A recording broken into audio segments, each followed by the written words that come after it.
আসসালামু আলাইকুম। সন্ধ্যা হতে না হতে আমি একটা আকাম করে ফেলেছি। সেই আকামটা হচ্ছে চুল কাটা। এই দেখেন, আমার এই সুন্দর সুন্দর চুলগুলো তোমরা দেখতে পাচ্ছিলাম, মানে ছোট চুলগুলো হচ্ছে এতটুকু সাইজের ছিল। তো আমি, আমার ফোন ছিল চার্জে।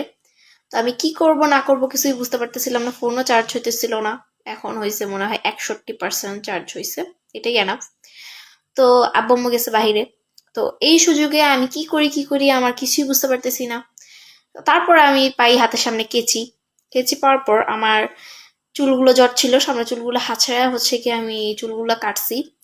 কাটার পর এখন মেইন যে ইটা হচ্ছে ওইটা হচ্ছে আমার এই চুলগুলো এখন বাঁধলে, সব চুলগুলো বাঁধলে এগুলো ভিতরে আর যায় না, এভাবে বাহিরেই থাকে। কেমনটা লাগে বলো তো এখন? তো যাই হোক, আমি এটা নিয়ে কোনো প্যারায় নাই, প্যারায় আছি হচ্ছে আমার মা আসলে কি করে। আমার মা আসলে আমাকে কি করে আল্লাহ মাবুদ ছাড়া কেউ জানে না। কারণ আমার মা আমাকে যে প্যাদানিটা দিবে। চুল কাটছি কেন আমি, আচ্ছা আমি মানে ধরতে গেলে আমি অনেক চুল কাটছি। চুল ছিল এতখানি, আমি কেটে এতটুক করে ফেলছি, মানে বুঝতেই পারতেছো তোমরা আমি কতটুক চুল কাটছি। প্রচুর চুল কেটে ফেলছি, প্রচুর চুল কাটছি আমি। তা আমি জানি না, আমার মা গেছে বাহিরে হচ্ছে পিঠা আনতে। তো পিঠা আনতে গেছে, হচ্ছে পিঠা। আর আমাদের ঘরে হচ্ছে এত ইঁদুর হইছে, মানে অনেক ইঁদুর হইছে। সেজন্য ইঁদুর মারা কি জানি একটা বলে, আঠা না কি জানি একটা বলে, ওইটা আনতে গেছে। বাজারে গেছে, অনেক দূরে একটা বাজারে গেছে। তারপর হচ্ছে গুড় আনবে, তারপরে নারিকেল আনবে, দুধ আনবে। তারপর হচ্ছে চিতাই পিঠা আনবে, যেগুলো হচ্ছে ভিজাবে আর কি।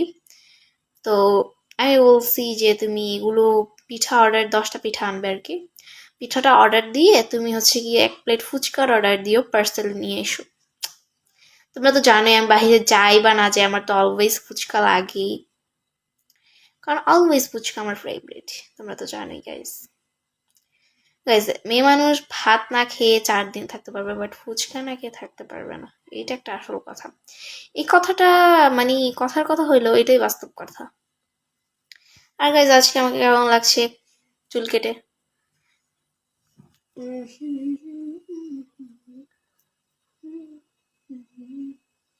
এখানে অনেকগুলা কাটছে, এখানে এখানে কম কাটছি। ভিতরে আছে, এখানে এখানের গুলো আরো ভিতরে আছে, বের হয় নাই এখনো। যাই হোক, আমি অনেক টেনশনে আছি। বাসায় আমার মা আসলে আমাকে কি করে আল্লাহ মাহবুদ জানে। হাহ, অনেক প্যারায় আছি গাইস। গাইস, ক্ষুধাও লাগছে একটু একটু। কি করবো এখন বুঝতে পারতেছি না আমি, আমার ক্ষুধা লাগছে। এখন আমি ফ্যান ছাড়বো, ফ্যানও তো অফ। ফ্যানটা ছাড়লে হয়। ওকে গাইস, আল্লাহ হাফেজ।